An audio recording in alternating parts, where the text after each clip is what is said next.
Okay, well, welcome to the first in the fall series of topics. This is a ongoing monthly seminar that I've been running on issues in ergonomy for the last couple of years, and I must say we haven't gotten this kind of turnout before, but that's okay. This is a special occasion to have Dr. Sobey give a very rare presentation, since he hasn't really the only one.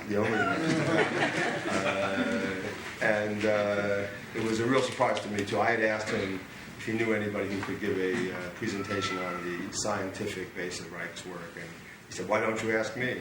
I did. Yeah, that was your mistake. And I did ask him, and he agreed. And he got a little bit hesitant as the time got closer. Correct to say no. Right. Anyway, he will speak today on a range of topics, presenting some sense of Reich's scientific work and his experiences.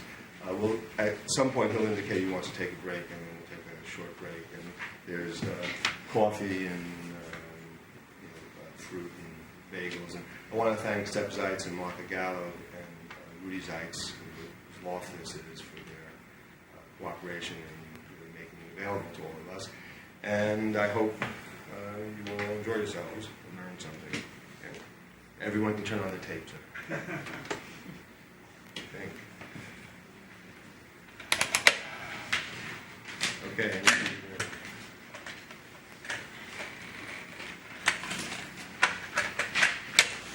Ready? Okay, here I am. When I started to prepare for this seminar or lecture, whatever you want to call it, I became overwhelmed, It suddenly reminded me of Willie and Eugene Howard. They were comedians way back in the 20s and 30s. They were sort of Jewish American type of comedians. And one of the jokes I used to say, how to learn French in 5 hard lessons or 10 easy ones. But when I started to look over all this material, I thought it'd be 100 hard lessons, lectures, and 500 easy ones. So I'm going to try to pick one of the easy ones.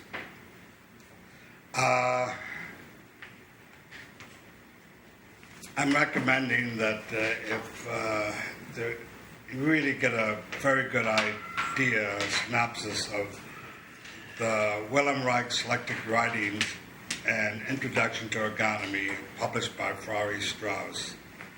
And that's the way one should really, really approach this. I remember, it was about 1951 or so.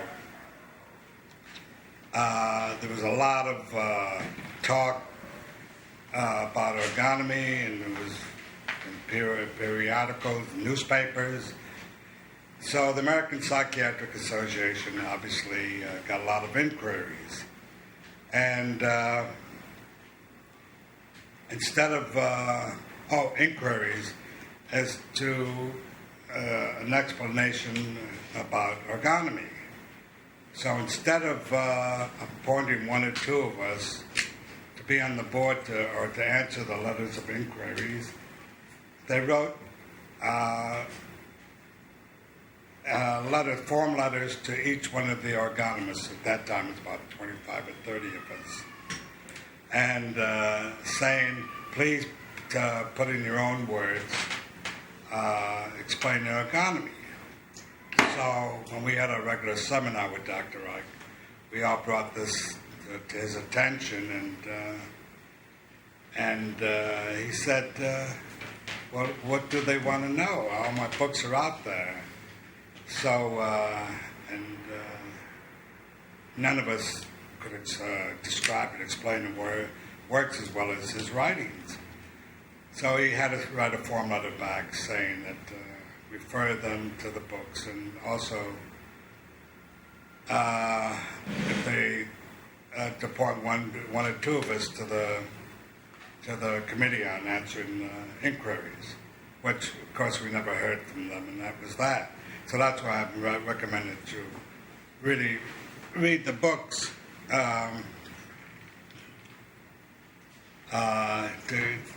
when I suggested to get a better idea, I mean, I could go through this, but it would take about 10, 20, so I'm picking out the highlights of what he thought was the most important part of his work and discovery.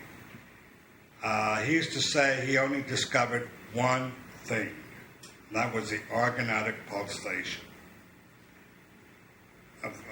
which was the organotic pulsation. It was only a pulsation, and it was energy before mass. In difference to Einstein, who exploded mass into energy, which is dangerous, whereas his orgone energy is not dangerous to flora or fauna and forms mass. Okay.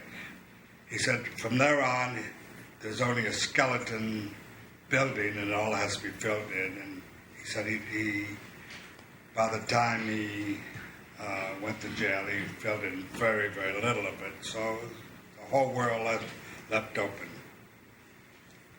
I met Dr. Reich about around December 1947, and I was in my psychiatric residency at the Veterans Administration, and one of the new residents came in, and he had all Dr. Reich's books and boasting, raving about the works and everything, and we were all doctors, psychiatric residents after World War II, and we were older men, had been exposed to all of the prominent schools of psychiatry at the time, and we were all really quite impressed. And one of the lectures we had from the New York Psychoanalytical was Dr. Shilyansky. He was one of the top guys. So in the middle of it, we were unhappy with him. He was very stiff, very dogmatic and whatnot. And we asked him if he knew about Wilhelm Reich and his work. Well, you thought we had introduced the devil into that lecture room there. He said, I don't want to hear that name anymore, and if you're going to discuss it, I will not come here. Okay. So then we continued to talk about it among ourselves, and one by one we went over, saw Dr. Reich, and I went over by myself, and before I went, by that time I read all his material, and I was so impressed with it, I expected to see, a giant or whatnot. And, I got there, and the man was very imposing. He was about my height. And if you look at the pictures, you see me. And Karen says, yes. So I looked at him, I says, how could he be any good if he looks like me? Well, anyhow, it didn't take me very long to go back to my the fantasy I built up about him, because he really was something different. I mean, he was out there, his energy field was out there, he was kind, sympathetic, but at the same time he was quite definite in what he wanted.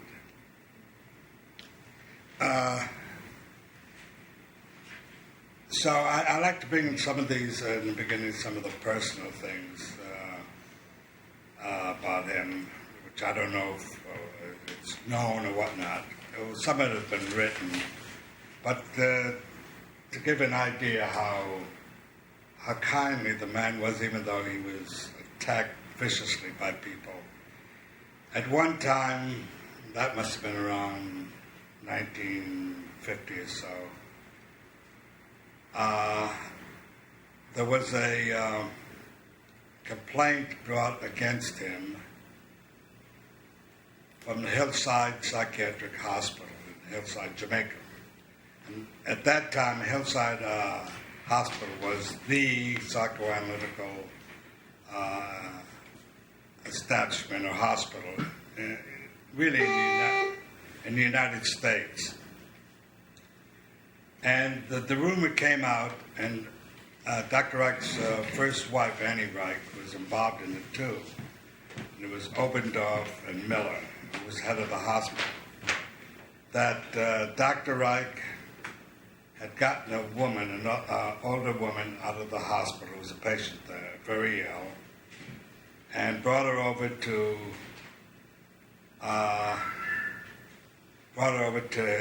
his office and laboratory over in Forest Hills. And he examined her and he put it behind the rumor was, actually it was an accusation, that he put it behind an x-ray machine, which he didn't have, and he masturbated her. Well, that was a pretty serious accusation.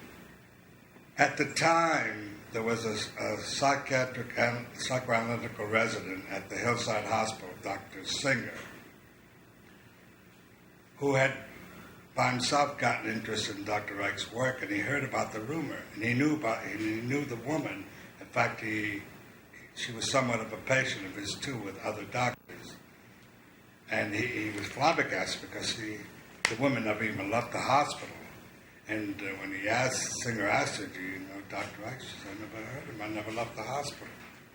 Well, Singer came to Dr. Reich and told him the whole story, and he signed an affidavit to that effect. And we brought it to our lawyer at that time, Ernst. He was the top civil rights lawyer. I don't know, probably all too young to remember. He was really the number one civil rights lawyer. And he looked at the stuff. He said, "You have a case here, a very good case." So we all met, and Dr. Reich said, yeah. So our lawyer contacted Dr. Miller, the head of the hospital, who knew about it at that time, and said, our client is going to bring a case against you. Miller said, it's all written out. He says, I know. He says, I should have had my head examined, but I went along with it. So then when we had our meeting,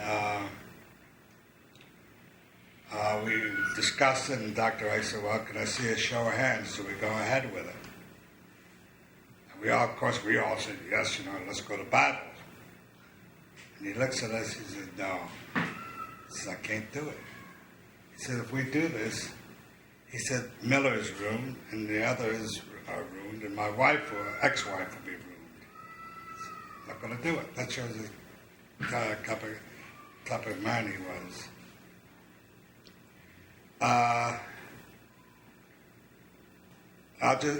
That was one of the plagues that I like to bring out.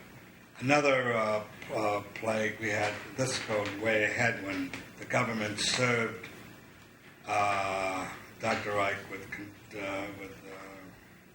selling fraudulent material and writing fraudulent books about a fraudulent device, the cumulative substances.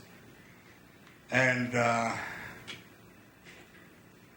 Mr. Green was a lawyer in Jersey, and he was a Republican, and he knew top Republican officials. And in fact, he was a lawyer for many of the pharmaceutical houses in Jersey, which New Jersey has many of. And one time, they had a national convention of American Association of Pharmaceutical Houses, factories. And how Mr. Green was also involved. His daughter, who had been very ill, had gone into treatment with one of the ergonomists after she'd been in treatment with many other psychiatrists, and where she didn't get much help, but she improved quite a bit, so he was impressed. Anyhow, the president of the American pharmaceutical industry was there, and Mr. Green went up to him and said, I heard a lot of things about this ergonomy and Dr. Reich. So, he said, don't worry about it. He said, it's nothing. He looks at Green, he said, but But you know, if that was for real, he said, we wouldn't want it anyhow. We'd do everything in the world to kill it. So that's what we had to contend with at that time. So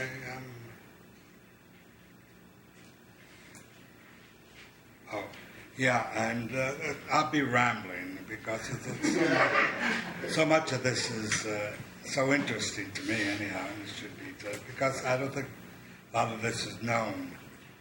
And I remember at the Second International Ergonomic Conference up at Argonom. Oh, wait. I got some pictures here. See how organized I am?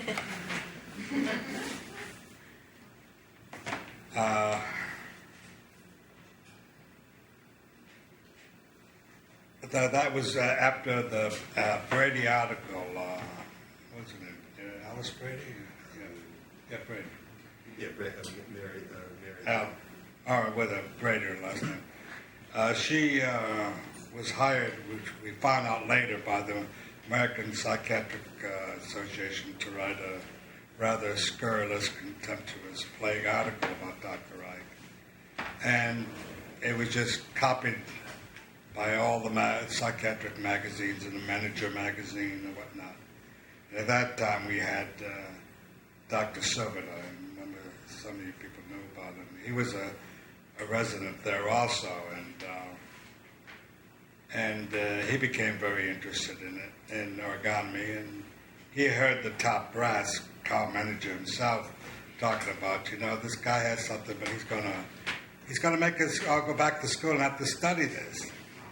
And they were all buying character analysis, but they wouldn't show it to anybody. So anyhow, Dr. Reich at that time said, the plague is going to grow, and he says it's going to come to the point. He said, well, I feel that, I could be sent to jail. And he said, but I'm not going to leave it. And he said, if any of you, all of you fellas want to leave, it's okay with me. He said, and, that was the beginning, the whole campaign. So here's a picture of Dr. Reich lecturing. I don't know if anybody saw it. You can pass it around. Here's the afternoon session. And here's an evening session. Here we had in the evening one. Would you mind holding it up This is the evening session.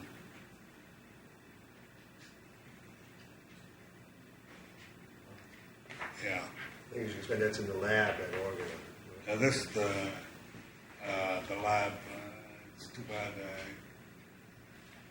This is the evening one. And A.S. Neal was there. He's the white hair guy.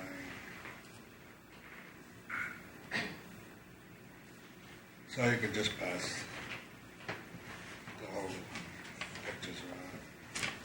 If anybody wants to know who is who, just shot. So, I've just sort of, it's, Dr. Reich, when he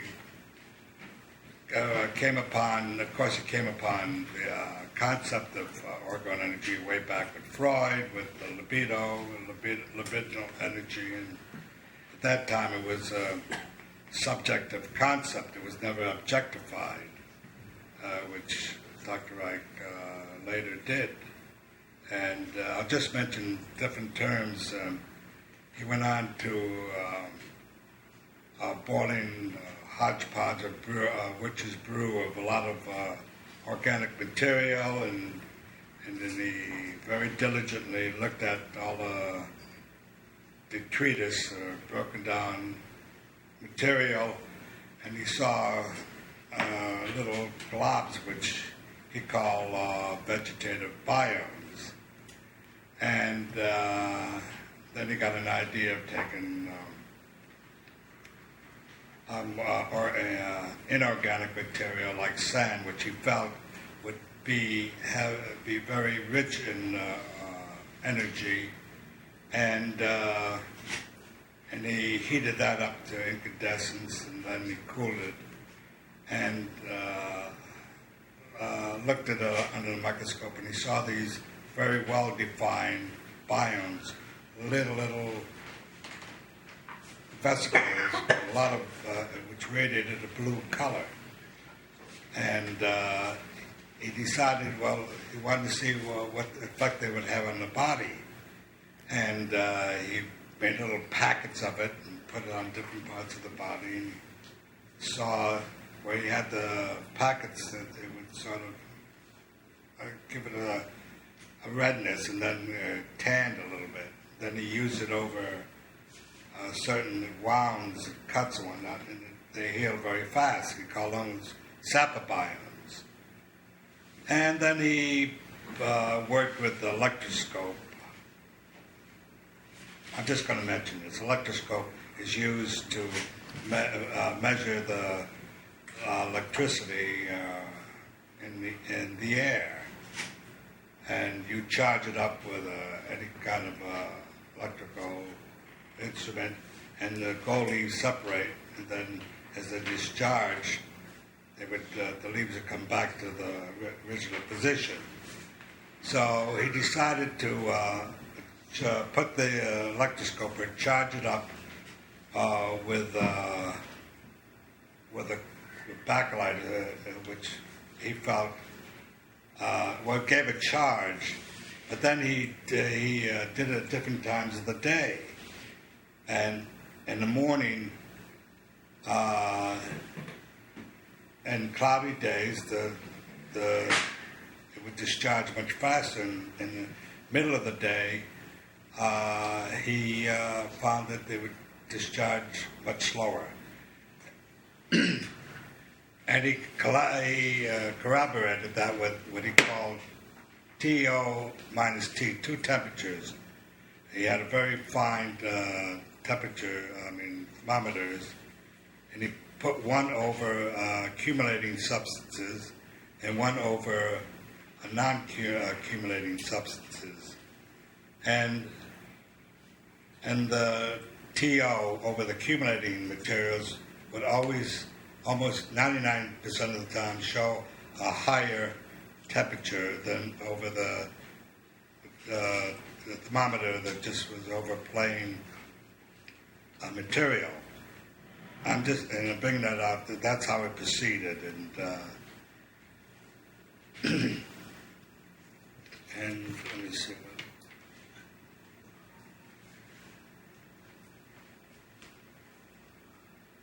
Oh, well, I go on later on. Question. What? How did you see the blue aura? Was it in a microscope? Yeah. Oh, yeah. He did demonstrate it in several ways. Actually, I'm glad you asked me, so I can go on to something else. Up at Organon, we had a accumulator room, which was probably about 10 by 10, and the walls were all made out of accumulating substances, which have to be, the outer layer has to be inorganic, then organic and inorganic, and inorganic, organic, organic, inorganic, organic, inorganic. That was the walls of the accumulating room, and it was pitch black, as black as you possibly get. When you sat in it, you saw nothing. And after about 10, 15 minutes, when one's eyes became fixed on the atmosphere in there, you suddenly saw blue all over your body. And you could walk around, see somebody's arms, and shake hands with them. And then there'd be clouds in there the longer you stayed, and it would be floating around. And when you took an electroscope, put an electroscope in that room, it never discharged. Never discharged. and that's where you saw the blue. He also took, at one time, and there's pictures of it. Right, in the hardback edition of Supercosmic Imposition, there's a color photograph of Dr. Sobey, the two. Yeah, and as complete vacuum as he possibly could get. And from General Electric or someplace like that. And he put that in an accumulator room. And after a period of a couple of days or a week, he took it out and he sent in the smallest charge of amperage or electricity that he possibly could do. And the whole tube just glowed blue. And when we mentioned that to physicists and whatnot, they said that's impossible. You just can't do that. And there's a picture of it, a very beautiful picture. And it still glows, I understand. In the blood, you get a very, very good view of the orgone energy in the body, as we see in the body.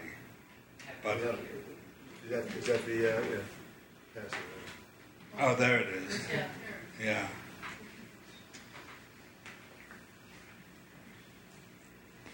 Which in this picture? What's that? Who is who? That's you standing up? Dr. Sobey is the guy. Show the picture. Oh, yeah, that's me. Is that a pipe in your mouth? Oh, I smoked the pipe. I smoked everything. I mean, the Lucky Strike said it was good for your T-zone, remember? Remember that, Dave? The Lucky Strike, they advertised, and they had a beautiful woman, of course, looking, and they had superimposed over T, this way and this way.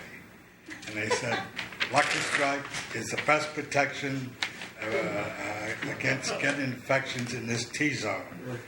So, I You're should getting infections, but you can't. infection, anything, you know. They got away with that, you know. But poor Dr. Reich and ergonomy. You know, when you think of it, there's never been one report of death or suicide that I know of, and among the ergonomists or any serious, a few serious illnesses, but my God, thousands of people. And, so, okay, wait, you asked me about that.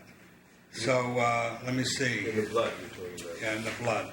So, one of the three big things that Dr. Reich said that he felt the best that he felt he did for mankind was the Reich blood test. And at one time, back 20, 30 years ago, I used to give the Reich blood test to all my patients, but it's a tedious procedure, and I slowly just sort of discontinued it. Now, I'm going to have to read most of this stuff, so, here it is.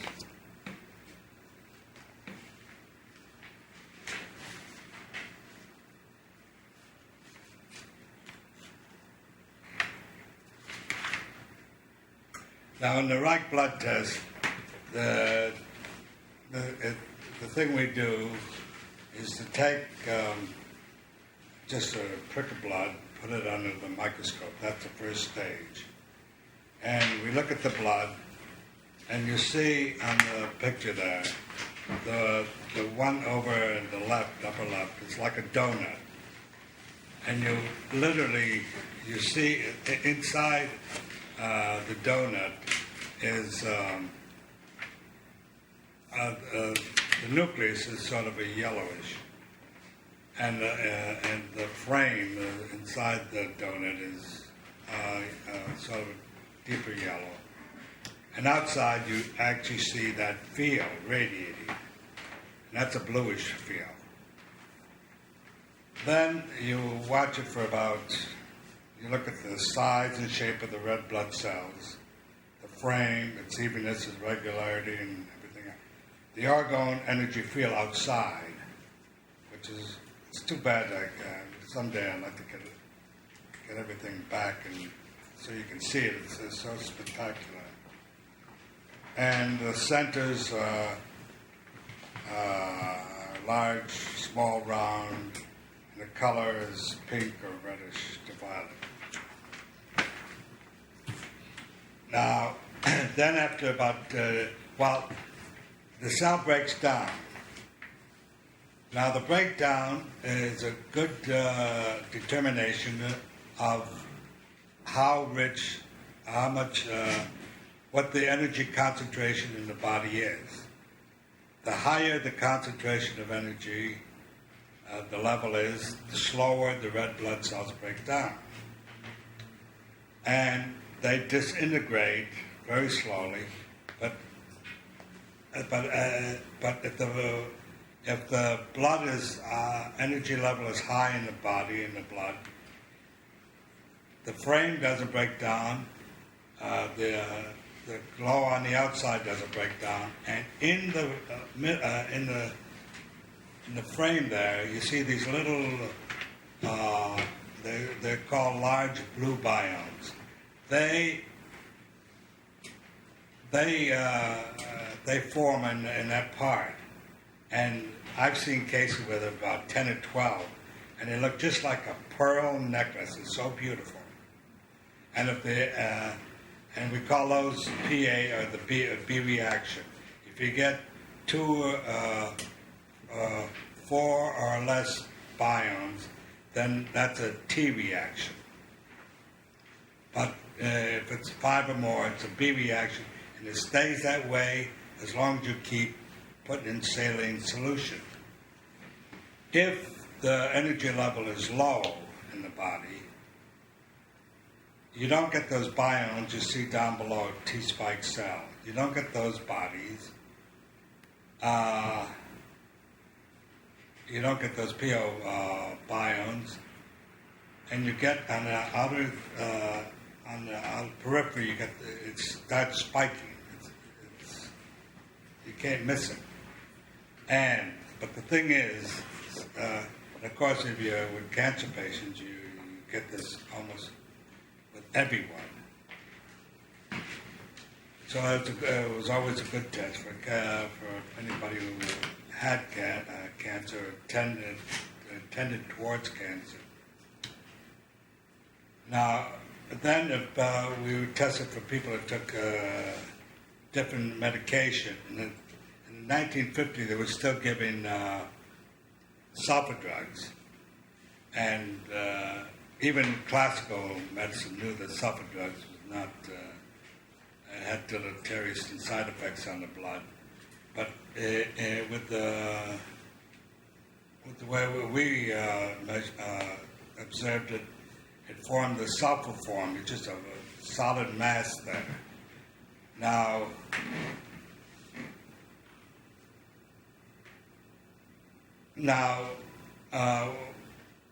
how did we counteract it? The T-spike, the T reaction. We used to put those patients, still could do it actually, in an accumulator, and then take a blood test about once a month over a period of 3 or 4 months, and almost invariably, the T-spike phenomena would not occur. You get the PA or B reaction. And we had a lot of cancer mice that we got from the little laboratory, famous laboratory up in Maine, which used to grow cancer mice, strains, maybe 500 generations, they were pure cancer mice. And we would inject put the cancer mice in smaller accumulators. And you see the healthy blood mouse and the cancerous blood mouse. You see that? And also the white blood corpuscles. They were always slightly larger. The lymphocytes slightly smaller than the red blood cells, are brightly luminous, and are very resistant to disintegration. They are easily distinguished after settling has been completed by focusing upward with the fine adjuster of the microscope. And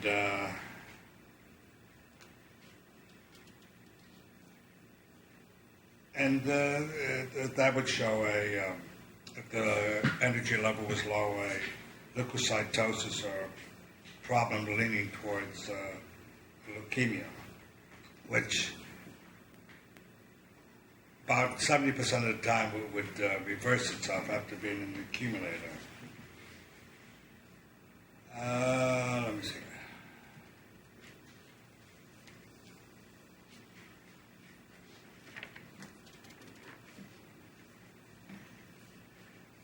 Yeah,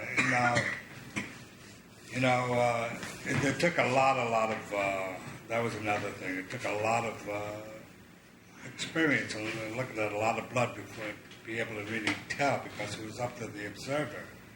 And the more you're in contact with your own body, the better you could distinguish a healthy B reaction from T reaction. And I'll read this. The estimation of the criteria for healthy or sick blood requires much experience. Many samples of blood from different sources must first be examined and compared with each other. It means long and patient hours at the microscope. For the acquiring of this skill, it is important that the same microscope and the same magnification, the same centering of the light, and the same intensity of the light source be used by the observer. One should not lose sight of the fact that the examination of the blood cells and tissues outside the living organism brings about a rapid modification of these cells. In order to gain the closest examination to the true physiological appearance of the cells, the blood must be examined immediately. Now, see, I'm getting very technical, and I don't know how not to do it. I'm used to giving it to doctors, but I'll continue. The appearance of biomes within the frame of the red blood cells is due to the fact that the even distribution of the orgone energy has been modified. There is a gradual loss of orgone energy so that there's not enough to maintain the tautness characteristic of the healthy cell. Now that's an important statement to me and the organometrist. Now, Dr. Reich felt that the cause of cancer was the lower of orgone energy in the body cells, and that classically it was always felt, they always said that cells proliferate into more cells than the organism could accommodate, or the organ, liver, lung, or anything else. And as a result, the normal chemistry and physiology was deleterious to the body. We see in the breakdown of the red cell, you get the T-spike cells. And if you allow a normal cell to break down and the energy, it does dissipate, and you keep it alive, it breaks down into an amoeba. And that's what Dr. Reich said, that's what cancer was. And the breakdown of the cell, or the lowering of the energy in the cell into a newer form, a newer type of cell.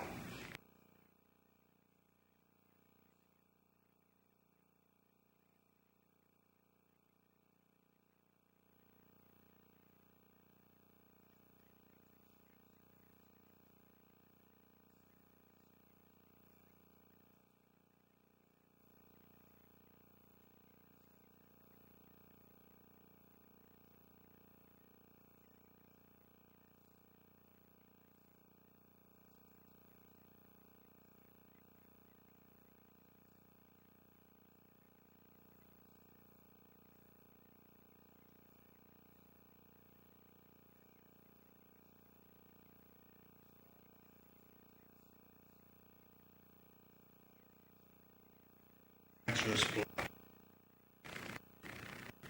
In both the healthy and the sick, the process is the same, but the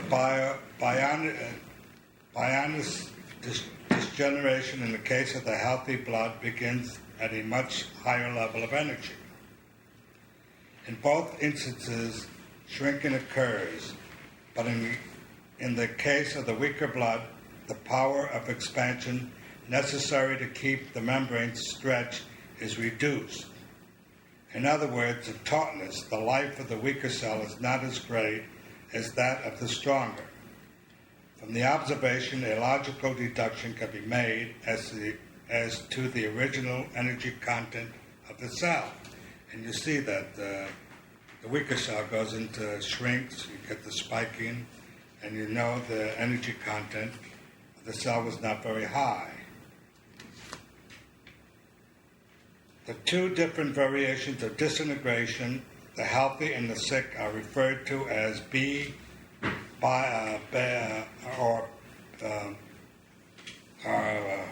reaction or PA reaction, healthy, and T shrinking or sick reaction, respectively. In diseases such as cancer, where the biological debility of the cell is extreme, the disintegration is almost 100% in a T reaction. That's a T reaction. The cell which disintegrates in the PA or B manner has a greater amount of organ energy from which the biones are formed. And as a consequence, these biones are larger, a deeper blue, and more sharply delineated. In the cells which disintegrate in the T manner, due to their lower energy content, only small biones or T spikes will be formed. The T type of disintegration, while almost always found in cancer, may be found in other biopathic conditions, diseases arising from a disturbance in bioenergetic pulsation. We never we never went into other diseases. I mean, we never had that many cases available. We tried to get permission at the hospitals. We said we would take every other case just to do this, and they just said, it's a lot of nonsense. So that work all has to be done, little by little. I don't know who's really doing a blood test. I think some of the doctors and Almost nobody. almost nobody. It takes And a lot. no one is doing it consistently. Takes a lot of time and money, and it's a shame. But you did, just quickly, you did work with TB patients, didn't you? Oh, well, I did, yeah. Well, that was early. I did treat 3 tuberculous patients. On the couch and with the accumulator. I wasn't going to bring that in, but I'll discuss it. There was one woman, she was a wave in the Navy, and she developed tuberculosis. It was pretty fulminating. And at that time, they did treat her with they had a couple of streptomycin and another drug, and she wasn't getting anywhere. And they were recommending that they do a lobectomy on one of her lungs. And her husband had been in treatment with me, and he asked me what the accumulator could do. Well, I was young and daring, and I said, well, bring her out, we'll see. So I had her on the couch, and then I also had her sit in the accumulator 2 or 3 times a day. In the meantime, I said, I better get some protection here. I don't know anything about it. So I knew a doctor who was in charge of a TB hospital over near Bell Harbor. It was called Seaview Tubercular Hospital. And I spoke to him, and I asked him, would he follow the case? And if he thought at any time that she was getting worse, that he would have to recommend that she go on with the operation. I said, okay. Well, after a couple of weeks, she started to feel much better, and I sent her to him, and examined her. He said, well, she still has it. He took x-rays, and he said, but it is better. And we continued for a couple of months. And after about 3 months, he says, it's sort of a remission. I don't know what you did. He said, but I'm not going to do it.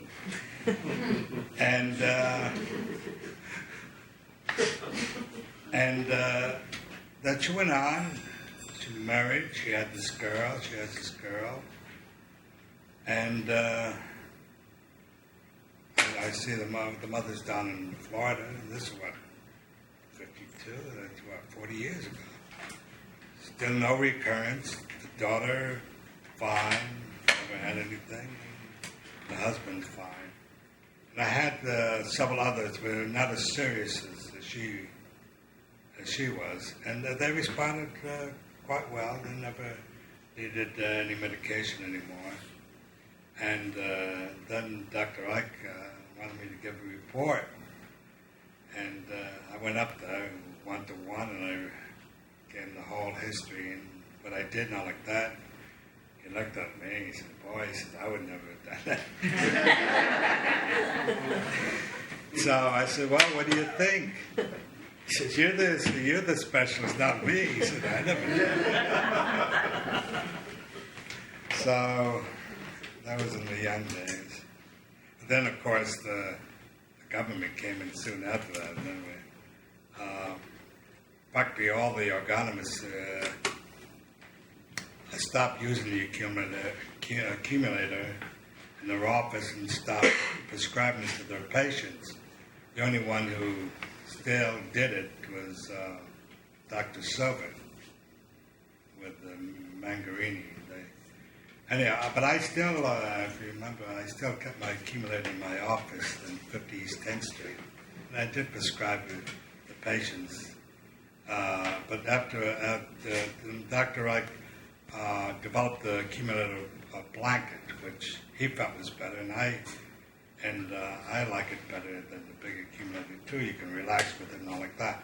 Anyhow, but the other doctors, after Dr. Ike died, Dr. Baker decided to leave the group, and he had the 3 or 4 younger doctors,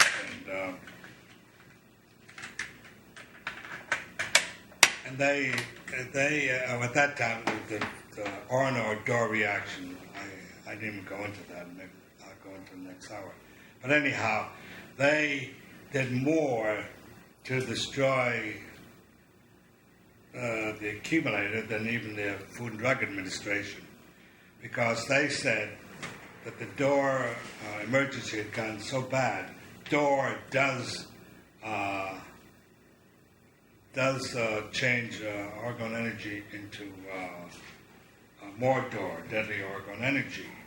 And they said it was so bad, especially in New York City, that the accumulator was useless. And accumulator devices, so that helped the FDA, and no problem. Nobody's going to use it because it was very dangerous. Well, I skipped around a lot. Is there any truth to that, Dr. Sobey? Is there any No. That's ridiculous. I mean, I have all my patients who still have the accumulator blankets. They never developed Orno reaction, door reaction. What would that look like? What would that look like, that reaction? Well, you get the Orno. Well, the door reaction is a generalized reaction which somewhat simulates a very bad cold. And also, whatever weak spot the patient has, the door would exacerbate it. Liver, lungs, or stomach, or anything else. And I just been observing that, and It should also be made clear that these comments by Baker and others around them were not based on any active research or No. investigation into it. These were just, just sort of out of hand comments that had no clinical support. But remember when they added the pipes in the water to the organic accumulator, and then all of a sudden they said it wasn't right? Who? I don't know, because I had, Yeah, well, they just said that they were out to kill the accumulator and organ energy in reality. well, wasn't it door busting at that point? Yeah, it was door busting, but they do use a door buster. I mean, they did for a while. They don't do it anymore. But that's all following the Horner experiment, which I don't want to get into right now. It's 11 o'clock, and we can have a break and have your coffee. Why don't we take a break and we'll start in 10 minutes. Anyone who hasn't paid for today's lecture, please see me.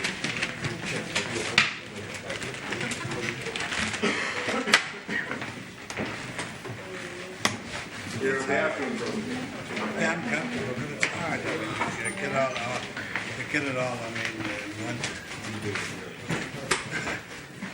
I have to skip around. I like to get in a lot of the personal stuff. Well, maybe you should do another one. What? Maybe you should do another one. Yeah, but it's gotta be very specific.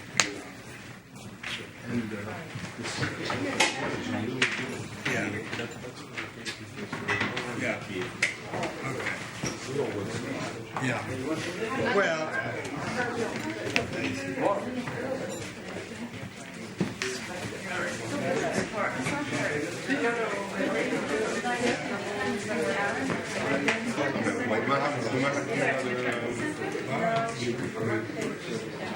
based on something that we all took Over the date, or before the date. Before the date,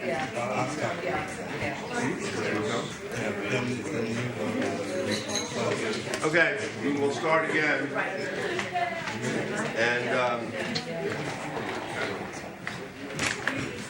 during this hour, among other things, we will listen to a tape that we have of Dr. Wright at a clinical seminar, which will give you some examples of how he worked. And this particular tape deals with the treatment of a breast cancer. And Dr. Sobey will comment on it. I realize that I've listened to this tape many times and used it with my students. This tape is historically very significant because it marks probably one of the first examples on record, this is back in the late 40s, early 50s, of a lumpectomy that was carried out at a time, as you know, when that was not considered even anything but quackery. And now, of course, lumpectomies in treatment of breast cancer are considered quite appropriate and even life-saving. So Dr. Sobey will make some introductory comments, or talk a little bit more, and then we'll go and listen to the tape, and then we'll take questions. You want to start with the tape? Yeah, start the tape. Okay. You can start the tape, and this is the presenter. I think Dr. Sobey can identify. I think it's Dr. Rayfield, who was doing the presentation of a woman patient that he was seeing. To New York with a cancer of the breast. She noticed a lump in her right breast about a year ago which continued to grow.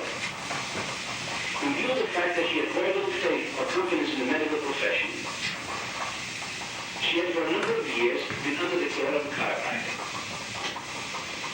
After she had seen the results of some of the women she knew who had undergone surgery and x-ray for breast cancer, she felt that there must be some more rational approach to this problem.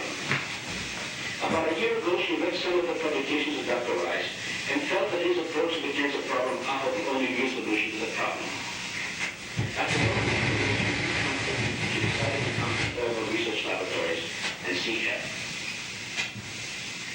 About 6 years previously, she had noticed a lump in the same breast, which went away after some chiropractic manipulations.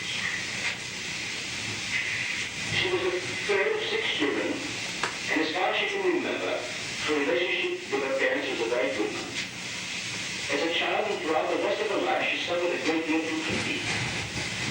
She was often taken out of school because of this fatigue. Her menstrual periods were mostly irregular with some pain. Her right arm always felt weak and tired easily. She noticed this especially when writing letters. The feeling of fatigue diminished as she grew older. Between the years of 1934 and 42, she suffered from underlying fever. For many years, she suffered from a tightening in her hands and feet and was being treated for rheumatism. Her relationship with her husband seemed to have been good. About 5 years ago, he became impotent. She felt that she could not mention the subject, and even though she did not like it, she accepted it. As a young girl, she began to masturbate but gave it up because of very strong guilt feelings. Most of her married sex life seems to have been satisfactory to her. Her husband was a very nervous person, and because of this, she always subdued her own anger and irritation and made every effort to be a good wife and mother. In spite of the fact that she says she wants to get well and is making every effort in that direction, there seems to be very little affect behind it. It took her a whole year after discovering the malignant nature of the growth to come to New York to seek help. The first impression was of an eager, determined, and active person with a ruddy complexion of the face. My first thought was, how could she have a cancer? However, when I examined her about an hour and a half later, the picture changed completely. Her pulse was 96, her blood pressure was 195 over 135. She looked resigned, tired, and anxious. Her face was flushed, the upper part of the body cool, the torso was yellowish. Her eyes were dull. She breathed with her teeth clenched. The chest being movable but rested in inspiration. When asked to show anger with her eyes or with her fists, she responded only with a helpless smile, as if to say, what does that mean? She always smiles even when annoyed. Her son told me that he or anyone else had never known her to be angry. She's a generally armored person. The musculature was tense and tended to touch, especially the pectorals, which are very spastic, and the intercostals were very pleasant to touch. The entire shoulder girdle is armored. The abdomen was soft, the abductors were flabby, and the lower We stomach can move some of this ahead. very positive. It's a lot of clinical and Both breasts were not pendulous, and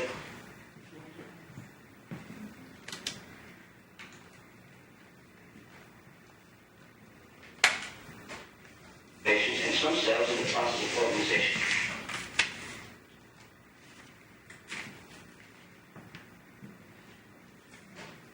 I had the impression that the tumor was smaller than it was originally. he has been treating it for a So while. after 3 months of therapy, I was struck by the fluctuation in size of the tumor. It would get large and small, sometimes for no apparent reason. There were continuous ups and downs, and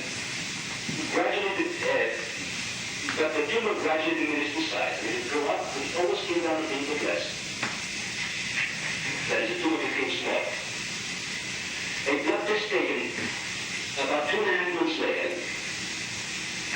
showed that this integration began at 3 minutes, was far advanced at 5 minutes, and was complete in 10 minutes. The film was an even, medium width and pale. The field was fair. There were many shrunken original size.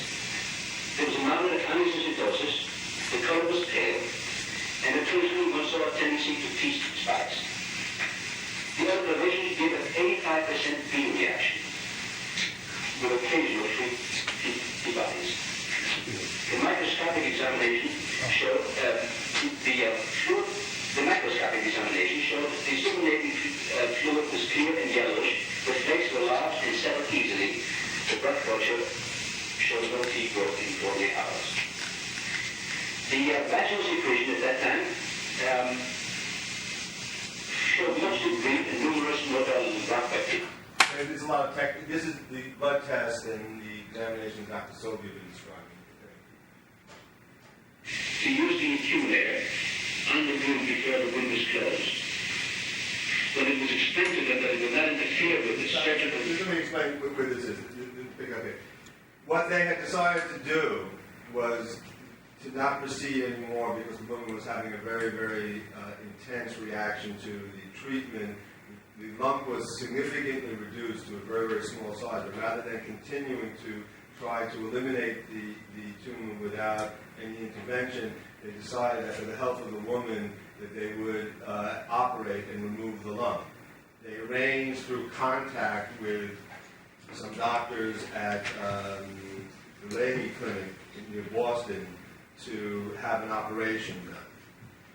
And he's describing the procedure that they got the doctors at the Leahy Clinic to agree to, and then soon Dr. Wright will come in with his comments. Wait, they consented. They also consented to do a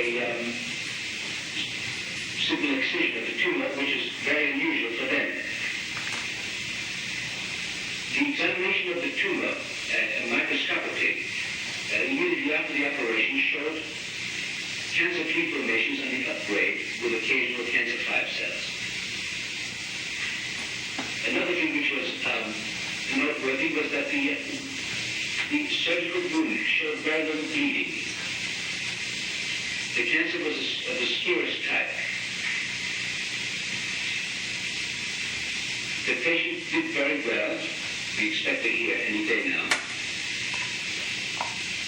The other day, we received a telephone call from one of the doctors that another surgeon was present at that time there and watched our procedure. Reported this surgeon to the chief of staff of this clinic, which is the Leahy Clinic, whereupon he and the other assisting surgeon were called to task. He was threatened with expulsion from the clinic, and the other surgeon, who was a fellow at the Leahy Clinic, was also threatened with expulsion. It seemed to me that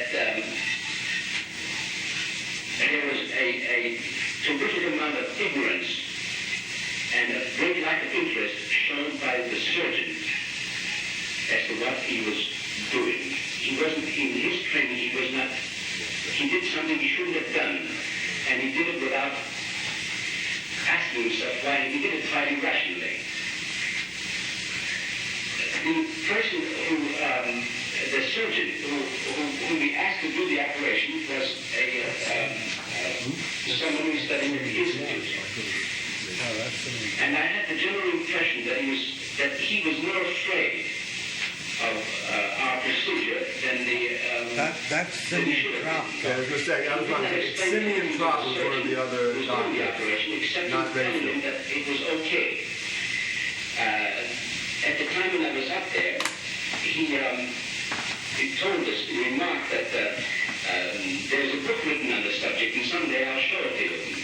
It explains the whole procedure.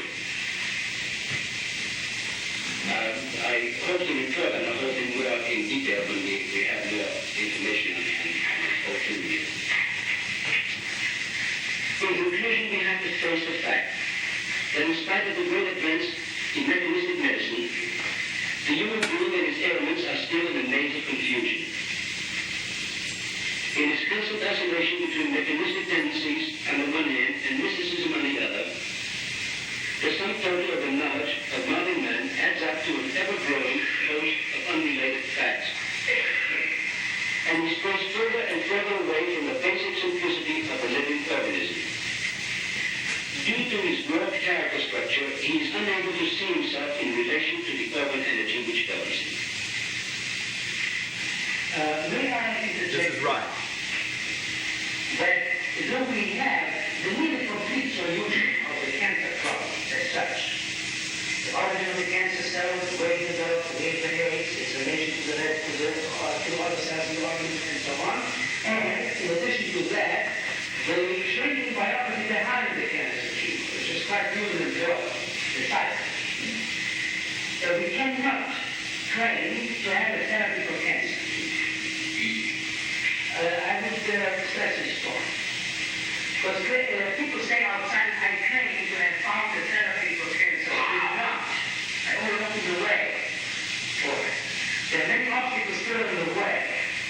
And as I have clearly stated in my book on the cancer biology, the cancer disease is far deeper rooted than anyone today dares to believe. It's a prematurely acquired disease. But there is great hope that we can eliminate a great deal more of cancer disease than is possible now. That's the thing. We cannot claim to have found an adequate, complete therapy of cancer. I would appreciate if you would let that be known in your service as you go back to your job. Now I would like to say a few words about what happened in Boston. Where was the best example of what anxiety, fear can do? The objection on the part of the management of the Lee Clinic was entirely correct. Unless we realize that our hope is correct, we cannot proceed. They didn't know anything about the background. They didn't know anything about the conditions under which this changing operation was done. And therefore they had to stick to their routine procedures and say, you physicians did a bad job. Who was at fault? Not the direction of the Lee Clinic, but the physicians who performed the job. The surgeon who operated was not interested in why he operated only, why he excised the tumor only and didn't remove the total breast as usual. And our physician was the one who was most afraid.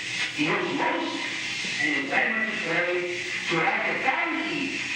What to write down? To write down our conditions which warranted this procedure. And that was this. First, we had come to that background to change. The background of the organic background of the case was okay. That means that the danger of metastatic formation was lessened. Not eliminated, but lessened. The second thing was that we had a means of fighting metastatic development. We are not sure that it won't develop, but we use this probability to a very great extent. Now, this changes, of course, the outlook. Because if the surrounding tissues are healthy and charged with foreign energy, then you don't have to remove the whole breast. It's a very severe operation. You just take out the tumor, and the reason for removing the tumor was not the same as in their case. They removed the tumor with the total breast, to the surrounding tissue, the wide area. You don't have to do that. The reason for operation was only one thing, not the fact that organism further elimination. It's elimination of the debris of the tumor. That is perfectly clear. As they had known that, maybe they would have consented. They would have said, yes, that is correct. It was a fear of anxiety on the part of our physician there which caused this whole upheaval. That is very important. Do you want to hear more? Or we can stop here. The great danger is don't stand up for anything working up.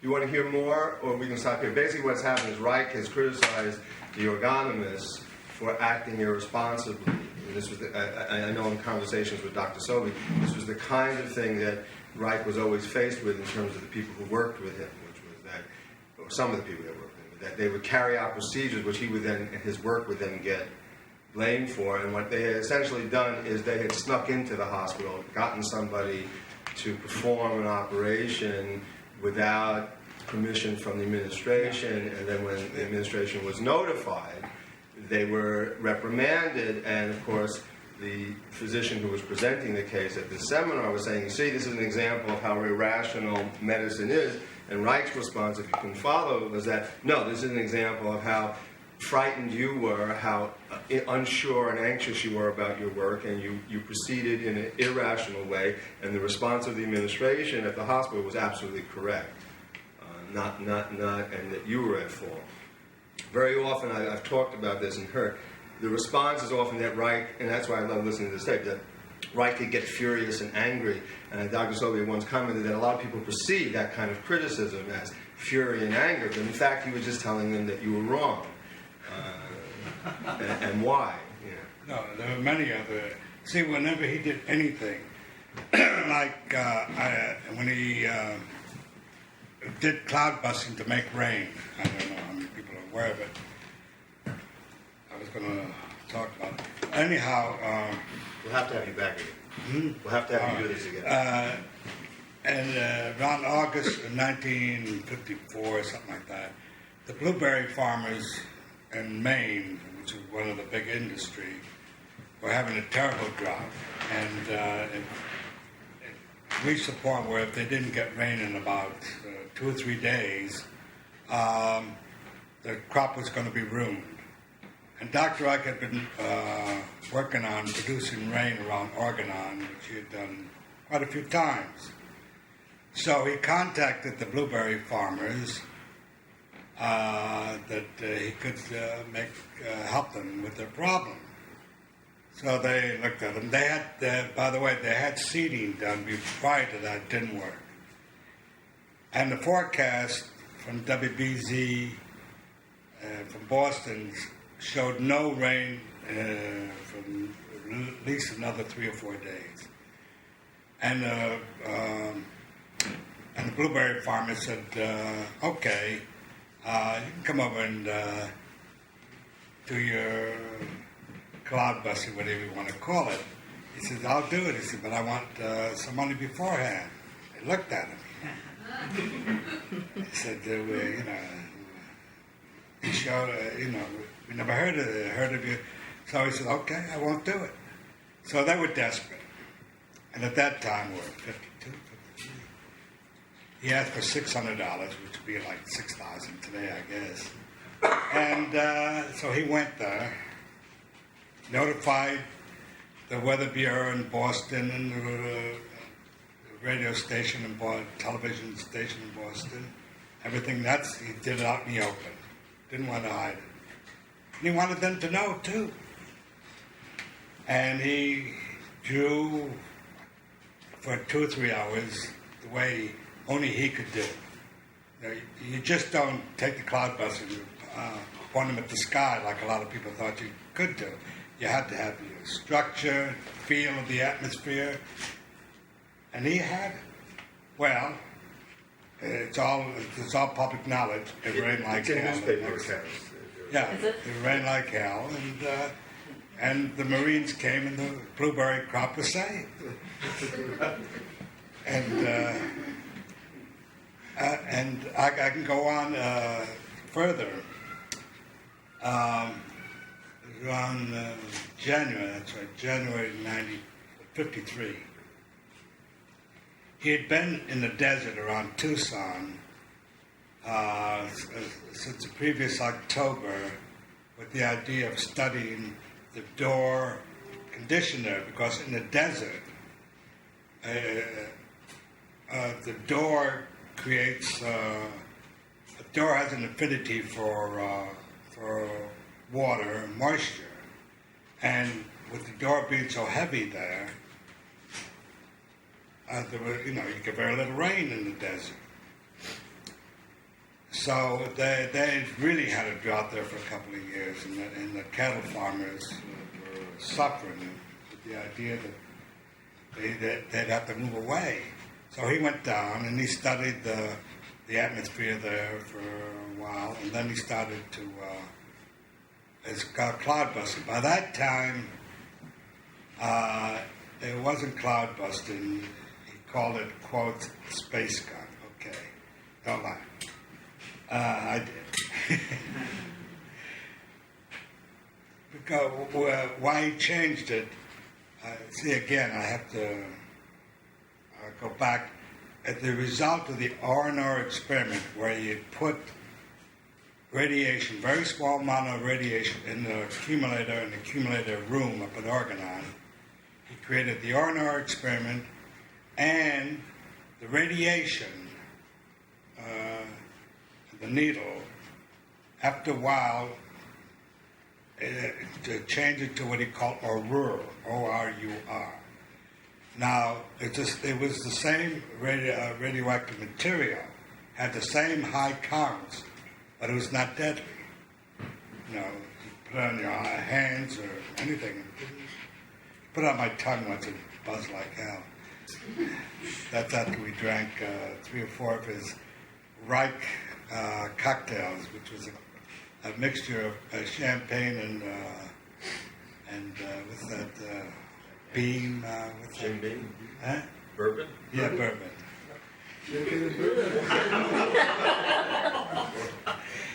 Anyhow,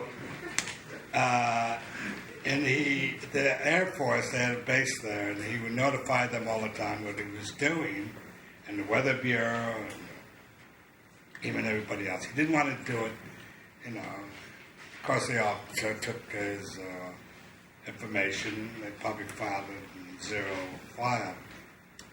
Well, by December, it started to rain, and I, Baker, Rayfield, and Duval went down there on January 15th, and you know, see what he was doing, and went out in the desert with him. And in the morning, you could see that door, all the, we call it a haze or pollution here, but then it was every morning. You see when you go to the desert, and he would use the cloudbuster space gun to clear up the atmosphere in different ways.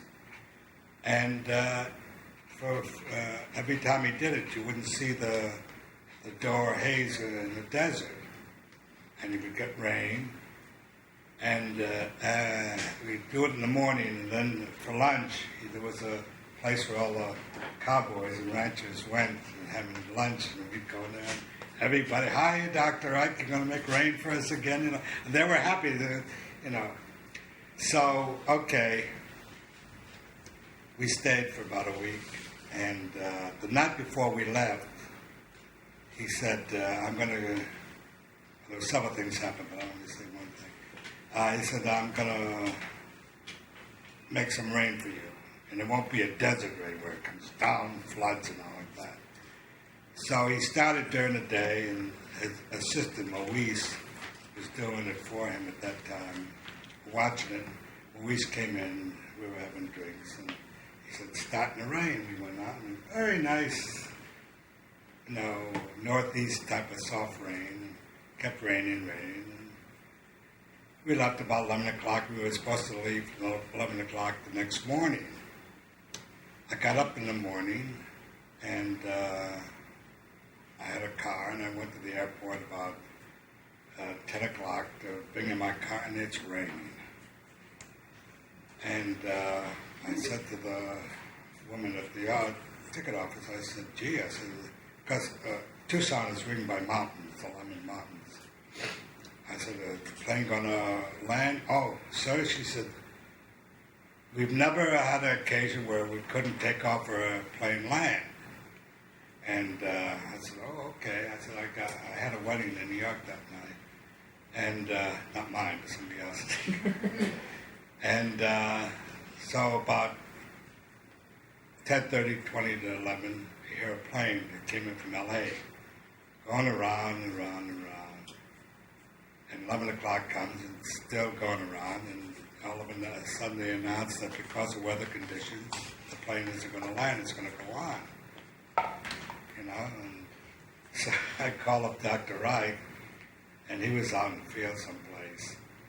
And I left the number, and he called me back, and he said, what's the matter? I said, it's raining hard, and I told him I never had an occasion where the plane didn't land or take off. He said, oh my God, he said, I did more than I thought I did. So he said, when's your next plane? I said, they said it at 5 o'clock, and they said they had reservations for that plane. So I said, okay, go to town, go to a movie. So I did that, and I came out, the sun is shining and everything. And we took off.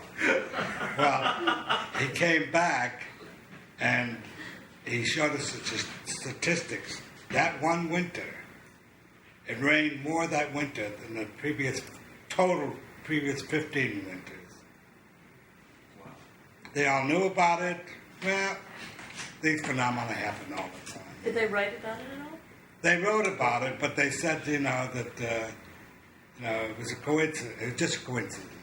Yeah, the newspaper articles, in most of the newspaper articles, they mentioned that Reich had been doing this work, but they would always say that, this is just basically a crackpot claim, and it was just a matter of coincidence.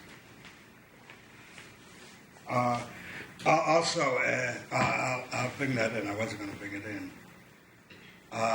He was also very much interested, maybe a lot of people know, on UFOs. He called it EAs.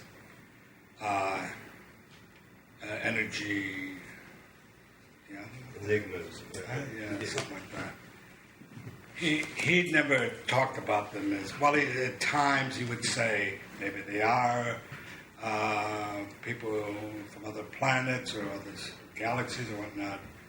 But all he knew is that there were these lights where their movements didn't conform with the stars or the planets or whatnot. He took many, many pictures. I don't know where those films are. Maybe I could show them to you someday, David. I don't know. Anyhow, and he also was able to correlate the appearance of these. He called them lights. He said, all I can say is they're lights, and they seem to have a bluish thrust every so often. And when they appeared, there wouldn't be that much haze the next day. Or no, when they appeared, there'd be a lot of haze the next day.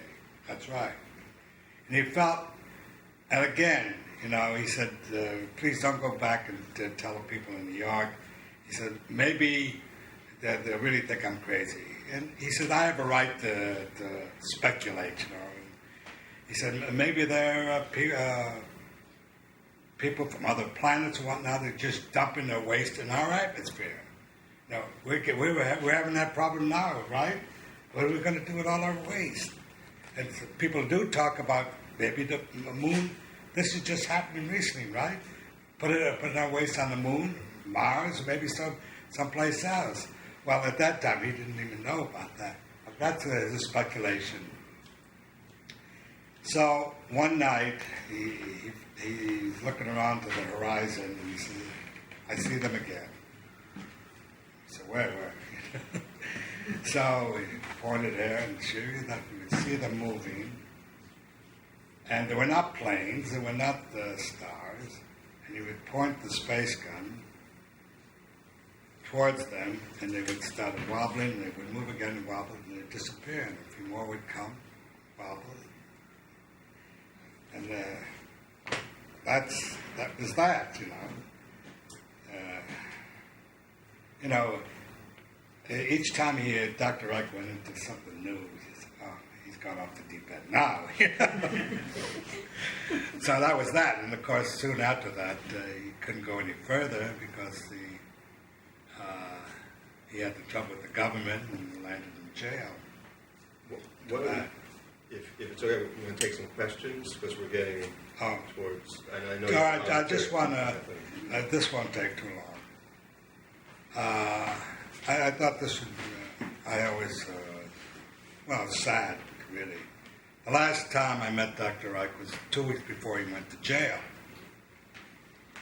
and he was living in Washington, and he saw each one of us, the ones who really trained with him, individually. And I spoke to him and all like that. And one of the questions, he said, do you have any questions? I said, he said to me, I probably won't be seeing you anymore. He said, I don't see how I'll come out of jail alive. He said, I can't imagine being incarcerated. It just wasn't enough in my life. So I said, okay. I said, looking back, what would you do differently? He said, I wouldn't publish as much as I did. He said, I didn't realize that it was just too early. The structured people could not take my work. And he said it was only on the insistence of T.P. Wolf. I recognize T.P. Wolf. He was his translator. Excellent therapist. In fact, he with Dunn, what was his name? He wrote the book on psychosomatic medicine. Dunbar, yeah. They wrote the first definitive book on psychosomatic medicine at the Psychiatric Institute at Columbia. And he was very good. He kept pushing right. Reich. Well, he wasn't seduced. I mean, Dr. Reich did. He said, I wouldn't publish it anymore. So, and as we know, in his will, there's maybe about 1,000 pages of a manuscript which has never been published. And in his will, he said, I don't want this to be published for at least 50 years after my death. So he carried out that end of it. And then he also told me at that time, if he had the ability and the power, he would take all the books that were out and even the therapists and put us all into limbo. So wait till our generation is out, and then people, the new generations, 40, 50 years ago, would be able to deal with it better. I think he's wrong because I think, certainly from a sexual standpoint, our society has advanced tremendously. I mean, when you consider 52, 55, you couldn't mention the word masturbation, even in therapy almost. I mean, the classical therapy. And now, of course, we're way past that. And he predicted that in the progress that was brought on by the sexual revolution, there'd be a lot of chaos, which we are seeing now. But if we all survive that chaos, the middle layer of stuff that's coming out, since the top layer is removed, those who survive, many innocent people will go down, and those who survive will be the better for it.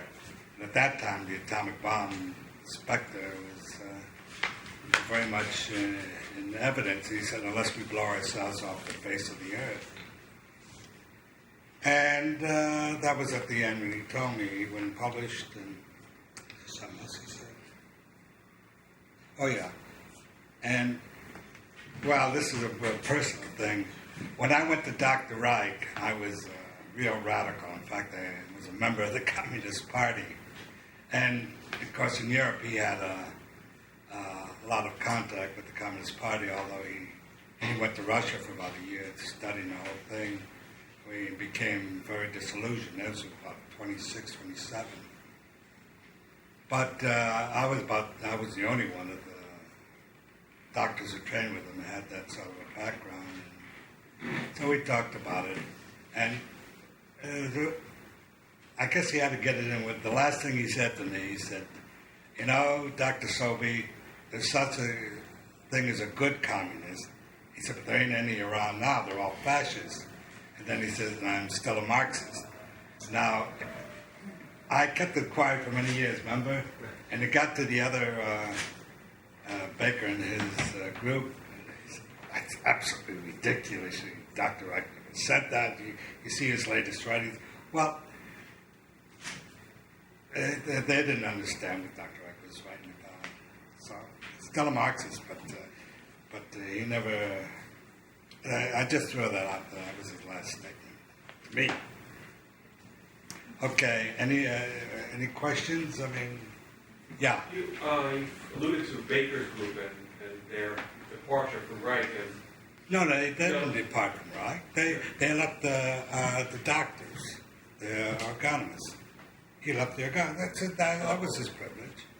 Nothing wrong with that. It wasn't a philosophical or... No, he just went off. No, there was nothing philosophical. Yeah. Now, on the tape, Dr. Wright says that cancer is a prenatally acquired disease. Well, I just want to know, apart from exterior causes such as smoking or alcohol or working in a coal mine. Not apart from that at all, Steve. He never proved it, but again, he said a child is in a uterus, and if the uterus is armored, which could have been brought on by the smoking and everything else, and sexual impotency and all, the uterus will be. And remember, the first statement I made was Dr. Ike said the only thing I discovered was the organotic pulsation.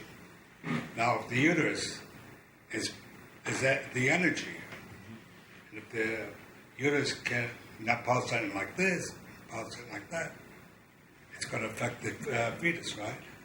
But Is the work has to be implication, done. is the implication that if you make it out of the fetus intact, healthy, that you're not likely to succumb to emotional disease? Oh yes, sure. Even in classical cancer, they talk about genetic predisposition, for cancer and certain cancers. But they said that the nurturing could change it. So one doesn't contradict the other. Anything else? No? Well, Go ahead. just given today, like the prevalence of medication for patients of psychology and things like that, do you think that Reich's work would be well received today? I mean, it just seems like the pharmaceutical industry is not so strong. Look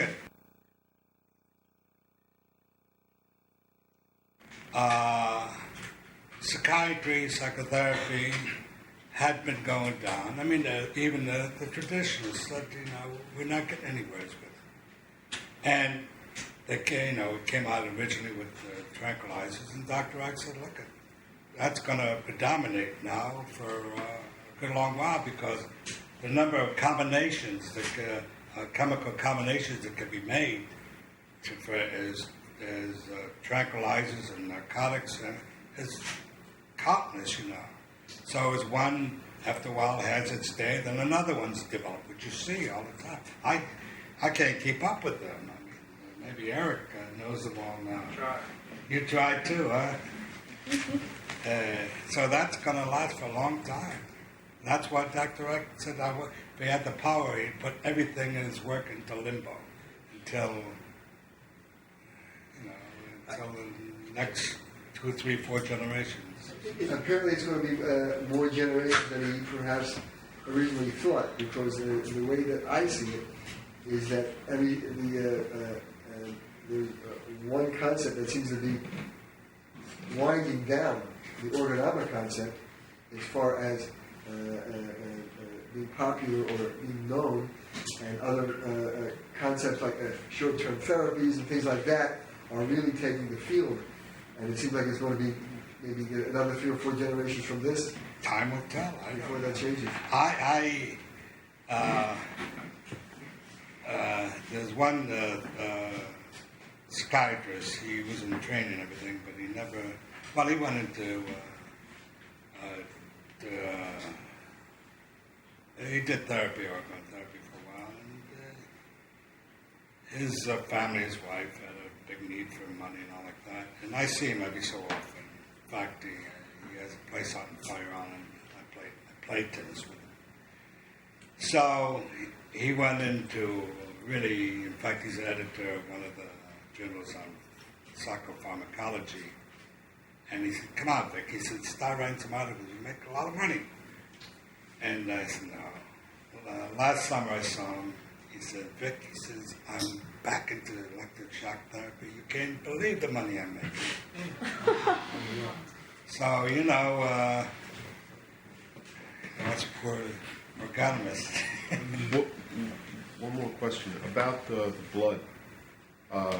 When the energy is so sapped that the cell starts to degenerate, and at the point that it becomes pathological, is there any identification of any other energy? Or is it just another function of orgone energy that allows it to become cancer? Part of it, the energy level is lowered, which causes the cell to reorganize at a lower level. And part of it turns into door. I mean, actually, armor is nothing but sequestered door. And as a result, I mean, that's a good function in the beginning, because it's sequestered door and doesn't affect the body. But then as the door, more and more doors increase in the body, the armor can't absorb it anymore, and then it floods the body, and it becomes free-floating anxiety, and the organs break down. But normally it would just be expelled. The door, if the body is free, the reflex is there and everything, it is expelled. Well, actually, it's discharged through the orgasm, really. That's a function, one of the functions of the orgasm. But with impotency, people would say with the male, the ejaculation, they think, well, they're not, that could be a complete impotent type of process. Many times it is. But if you're not discharging the excess door through the genital embrace, the body remains flooded and armor increases.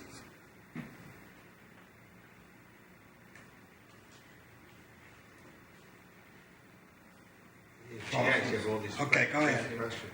I was just wondering, you said that the orgone energy is energy before mass. Yeah. Right? Is there any, I'm sure there are a lot of implications in terms of differences between other energies and orgone energy. Can you elaborate a little bit more on that? Well, orgone energy has its own type of physics. For example, and mechanical energy has its own physical laws. Orgone energy, which is the basis of this cloud busting, energy goes from a low to a high, whereas in mechanical physics, energy goes from a high to a low, right? Electricity flows from a high to a low, and waterfall goes from a high to a low.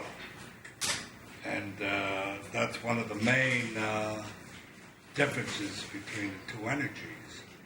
But also, orgone energy is not destructive. Forms, whereas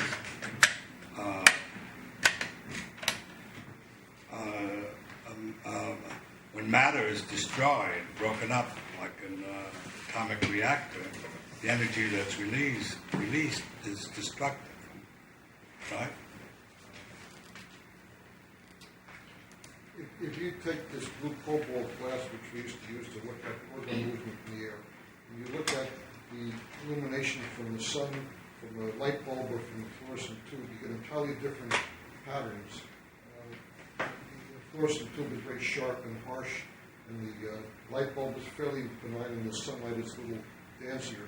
And I think that you can see some distinction in movement between mechanical energy charge, which is what the fluorescent light does. It hypes the... You did that? Yeah, absolutely. Oh, good.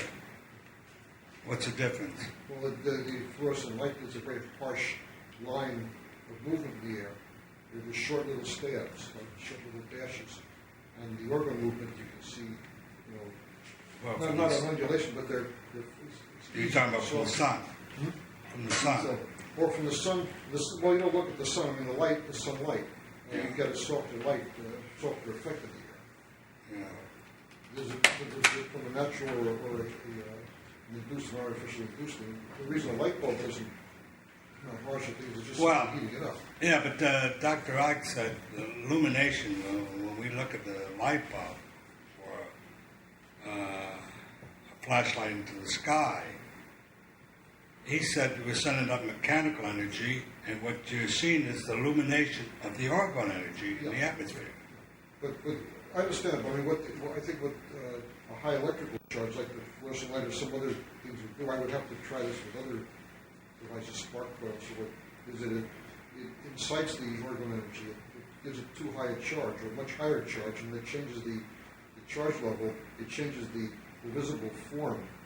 That's all I can. We'd have to set up a laboratory. The part of that thing that Greg tried. Let me. I'll do what Dr. Ike would say. Mr. Tigger, that's a good idea. Why don't you do some more research on it and give us a report? Set up a laboratory. After a while in our seminars, in the beginning we'd all say, we saw this, we did this, we observed this, Dr. Ike. thinking, well, hey, Doc Wright's more work for you. You know? And then he would say, yes, that's a good idea. Why don't you do some and write a paper and give it. After a while, nobody said anything. Yeah, I wonder about the scientific evidence in the sense of what value it actually has. And let me put my question or comment in context. That there seems that Dr. Reich and the ergonomists have come up against incredible resistance in society, in the world, and no matter what he did, I mean, he had all the writings and they had everything out there, and it still seems to have fallen on deaf ears in so many respects. So my question is, what value, and I'm not saying there isn't, I'd like to hear from you, what value is there in further research? Is that where the effect on the world is going to happen, or is it going to happen in some other way? Well, if you listen to me, and Dr. Reich said if he had the ability, he would put everything into limbo. In fact, there's 1,000 pages of unpublished work, which he felt that the character arming of the world at the present time, at that time, or for a long while, will not be able to deal with it. Now, why do you think the world is not the world? There's a lot of people in Europe right today, in South America. You'd be surprised the hundreds and thousands of people are interested in ergonomy now. They have a Wilhelm Reich Institute in Italy, Berlin. It's very big. They are doing research there. That's what I forgot. France. The books have been published now in Finnish, of all places, and even Japan. So, you know, but I don't know, maybe you have a good explanation why people, the establishment is ignoring it or resisting it. Maybe you have a better idea. No, I don't have a better idea why they're resisting it. I think that's... Well, that's the $64,000. No, I think... We have an idea, yes, but whether you would accept it or not, I don't know. No, I think, I guess my wondering is whether greater effect is going to happen more indirectly. Not necessarily through research based on ergonomy, but advances in other fields that will have an effect on... Well, we do know that many of the things that Dr. Reich discovered and developed has been accepted by many areas of science. Actually, like touching the patient. It was unheard of when I was in ergonomy. I mean, not in ergonomy, when I started. Oh, there's nothing, you know. It was when Dr. Reich talked about the virus aspect of cancer, and even emotion. Huh? Remember that emotion? What's that got to do with cancer? Now you hear it all the time. Stress reduction, biofeedback. Dr. Sobey once told me that one of the things that Dr. Reich, one of the last things he said is that what's going to happen to my work is that it will be picked apart piece by piece, and different people will take little bits of it and use it, or build movements on it, or build treatments on it. The problem is the whole. In terms of the science, the value, and Dr. Sobey also, what Dr. Reich said, that he had no choice. You do the science because you do it. You don't do it because everyone's going to accept it or see you as the great, discoverer. And there was the famous quote that Dr. Sobey gave me that Dr. Reich said, in 50 years, 100 years, 500 years from now, they're going to come to my grave with bouquets and say, forgive us. We were wrong. And he said, it's going to be too late. No. I got the wrong quote. No, he said, and I'm supposed to say thank you. Oh, yeah. No, I don't feel as bad. You've asked me, a lot of patients ask me, you think things are worse than ever? I said, no. And I explain why, and I just, with the middle layer, top layer being pulled off, and it's all coming as he not a fortune teller, saying that the top layer will come off, the superego, the high morality, And the middle layer, which has been held down, it's come to the surface. Pornography will develop, which it has. And a lot of healthy sexual attitudes and behaviors develop too. And even the adolescent, and I read the figures just in the past week in the Times, where in New York City, 45% of the births are adolescents, single mothers. But he said, nature created the woman, the male, the woman, to procreate at the age of as soon as she menstruates. Now, society, number one, hasn't affirmed sexuality. They say it happens and nothing we can do about it. They haven't. Which is an improvement on 25 years ago, I'll say that. What's that? It's an improvement on 25 years ago. That's all I'm saying, yeah. Sure. I say things are getting better. Yeah. And everybody, I remember people say, well, the atomic bomb. But I think the atomic bomb was a good thing because it's the first time in the history of the world when we haven't had a major world war. It's a long, long time. I mean, I remember World War I ended in 1918. In 1939, we had so, it goes back and forth. Every reaction is a reaction, but the next action is a little further ahead, Expansion and contraction. Yeah, that's a pulsation again.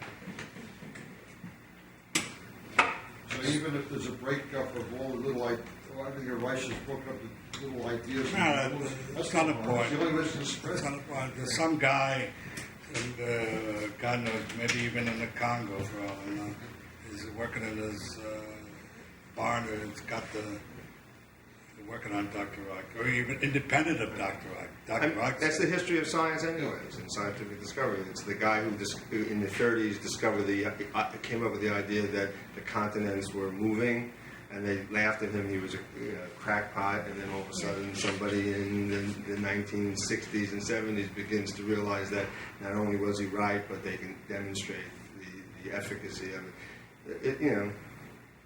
Someone else who was the leading scientist of his time, who had everything to say, becomes just a clown in terms of what history. I mean, that's you just do the work.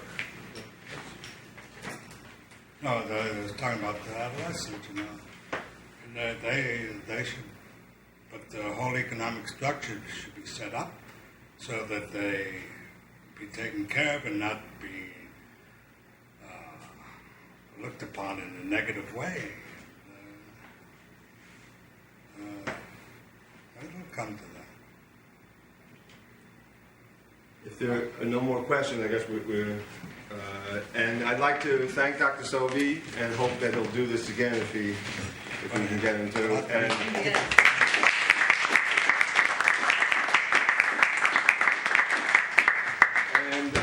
again, anyone who hasn't at least spoken to me or given me their money or let me know how you plan to handle it, please. Anyone interested, there are flyers for the ongoing seminar, so you can take some. I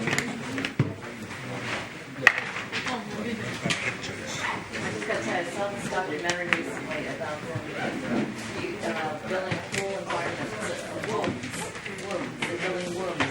They no longer need women to carry movement. Hi, Eric.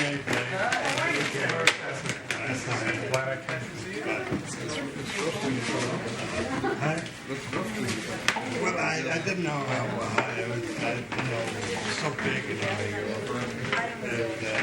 Good thing both of you are Where's my pictures? Oh, your photograph. They're all being decided now.